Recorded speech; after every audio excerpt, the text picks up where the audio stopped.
La información sobre la Carta Democrática es un relajo en redes sociales. Hay muchos lobos disfrazados de ovejas, queriendo desinformar al pueblo. Por eso es muy importante dejar claro qué es la Carta Democrática y por qué tanta insistencia en el artículo 20.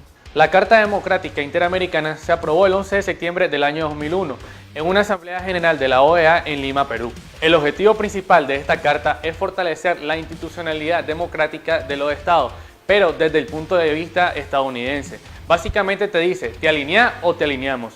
Supuestamente este mecanismo debería ser la defensa para aquellos países que se encuentren ante una amenaza desestabilizadora, que podría tener como resultado la quiebra del orden democrático.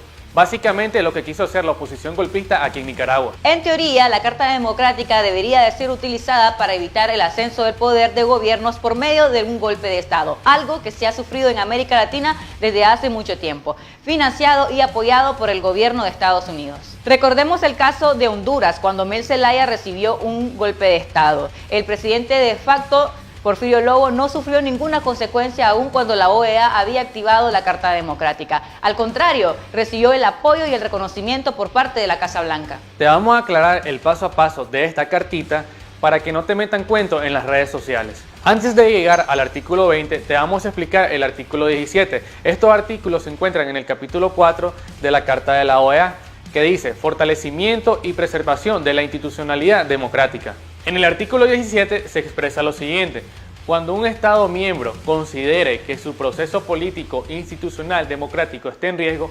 podrá, ante las autoridades de la OEA o Consejo Permanente, ya sea también Secretario General, pedir ayuda para poder restablecer este orden democrático. Es decir, este artículo reconoce que la autoridad competente para poder gestionar este tipo de ayuda será el Estado miembro, es decir, Nicaragua en este caso. En el artículo 18 dice lo siguiente: cuando un Estado miembro se ve afectado por situaciones que alteren el orden político institucional democrático, el Secretario General o el Consejo Permanente, con previa autorización de este Estado afectado, podrá solicitar la ayuda de la OEA para hacer un análisis de la situación. Es decir, las cosas cambian.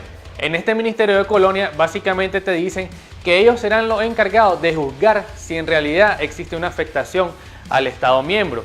Y esto debe ser con autorización de Nicaragua. En pocas palabras, si Nicaragua no autoriza, el Consejo Permanente ni el Secretario General pueden pasar encima de la libre autodeterminación de los pueblos y la soberanía nacional. El artículo 19 hace referencia a la ruptura del orden democrático o una alteración al orden constitucional como una razón para evitar la participación del Estado en las sesiones generales de la OEA. Aquí es importante hacer una pausa. Nicaragua ha tenido una participación activa en todas las sesiones generales de la Asamblea de la OEA. Nicaragua ha mantenido el orden democrático y constitucional, pero hay algo interesante en este artículo que los opositores no te cuentan.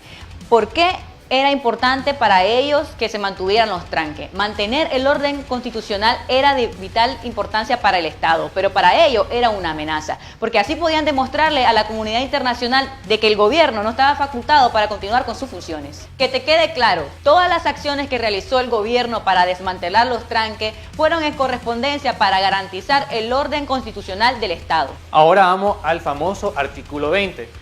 El cual dice básicamente lo siguiente: cuando se dé una afectación grave al orden constitucional de un Estado miembro que afecte su orden democrático, cualquier Estado miembro de la OEA o el Secretario General podrá pedir al Consejo Permanente una convocatoria para poder indagar y dar unas apreciaciones conforme al caso. Pero el señor Almagro interpreta de una mala manera este artículo porque él es un operador político de los norteamericanos. Porque básicamente este artículo se podrá utilizar cuando haya habido un golpe de Estado o un país miembro, tal y como sucedió en 2009 con el gobierno de Mel Zelaya. Pero el uso de estas facultades por parte de Almagro es la codificación legal de la doctrina Monroe, que te dice América para los americanos, que básicamente le da el estatuto legal a Estados Unidos para poder ser el garante democrático de América Latina. El secretario Almagro no puede ir en contra de la soberanía y la autodeterminación del pueblo de Nicaragua, porque estaría violando los principios de derecho internacional expresados en la Carta de las Naciones Unidas. Almagro debe de evitar la ruptura del orden democrático y no ir en contra de la voluntad popular de los nicaragüenses. José Daniel Ortega Saavedra fue electo para gobernar Nicaragua hasta el 2021. Defender a los golpistas financiados por los Estados Unidos es abolir la base del Estado de Derecho en Nicaragua. Señor Almagro, no se busquen más problemas de lo que ya tiene. La iniciativa del secretario Almagro es ilegal y carente de fundamento jurídico. La OEA no debe volver al pasado, donde Estados Unidos decidía los cambios de gobierno en Latinoamérica. Ahora, analicemos la justificación de los opositores y de Almagro. La famosa diáspora en el exilio, de Félix Maradiaga, Jaime Arellano, los pseudolíderes estudiantiles, la supuesta sociedad civil, alegan que hay una ruptura del orden democrático y por eso solicitan la aplicación de la Carta Democrática en Nicaragua. Ya les había explicado lo que significa la ruptura del orden democrático cuando les hablé del artículo 19. Teniendo en consideración esto, podemos pensar un poco, ¿quién secuestró la democracia en Nicaragua? ¿El gobierno o los que financiaron los tranques en el país? ¿Quién intentó asesinar el pluralismo político en este país? Los fascistas que asesinaron policías, militantes sandinistas o civiles, o el gobierno que llamó al diálogo para escuchar a una supuesta alianza cívica para poder solucionar el problema del INS. ¿Fue el gobierno el que destruyó los hospitales que puso al servicio del pueblo? ¿O acaso fue el gobierno el que levantó los tranques para poder detener el comercio y las actividades académicas? Hace memoria, ¿acaso fue el gobierno que dijo que no importaba la economía? Aquí no es economía. Ovidio viene a hablar de los números, pero ese es un costo que vamos a pagar los nicaragüenses.